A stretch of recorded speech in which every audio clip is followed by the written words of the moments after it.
Hey, hey, just want to take a quick video note about an interesting thing that I just discovered, or not discovered, but just somebody else put it into words that are more, easily digestible than what's going on in my messy brain.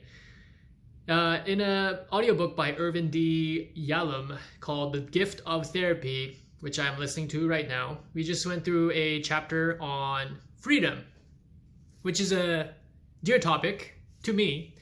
I've contemplated that a lot since I was a kid. And ultimately, he basically just said all the things that I really resonate with about how freedom is essentially, it does evoke a lot of anxiety. And to really embrace freedom, it really is to take agency over your own life. And a lot of people actually can't handle that kind of responsibility.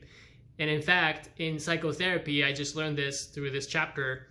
In psychotherapy, they don't use the word freedom because people can't handle it. They replace it with words like responsibility, willing, your willpower, or whatever else. All the things that essentially put the locus of a control on you and not the external, period. Because that's essentially it. Freedom is when you are able to, when you have full freedom, you have complete power over your course of your life. That kind of power, that kind of responsibility, and the fact that you have to take control of your own life is actually too much stress for a lot of people. So freedom is sought after, especially in the West, the history of the West politically. People are fighting for freedom and liberty, and these are great concepts to stand for. But when given that freedom, a lot of people don't know what to do with it, and actually people would rather not have that. Most people would rather have somebody tell them what to do, because the burden of freedom is too great, and it causes a lot of anxiety.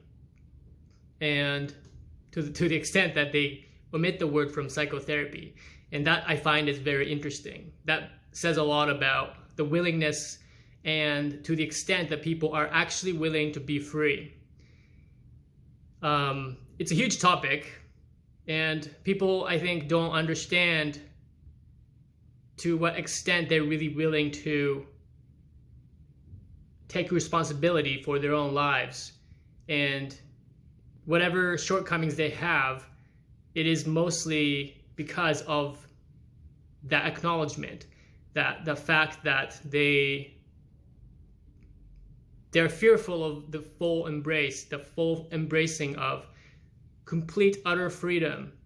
Because when you embrace that, you admit that there is really no meaning in the world, that the world and the reality doesn't make inherent sense like maybe we hoped it would when we were kids.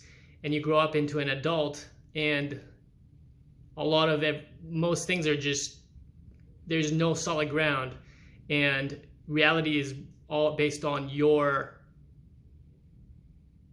you constitute what reality is for you. And the more agency you take over that responsibility, the more power you get out of existing. And so to deny freedom is a sure way to have an existential crisis. If one day you feel like you don't have any power over yourself, you lose the empowerment, because in one hand you might seek a leader, somebody strong who is going to lead you, which is most people.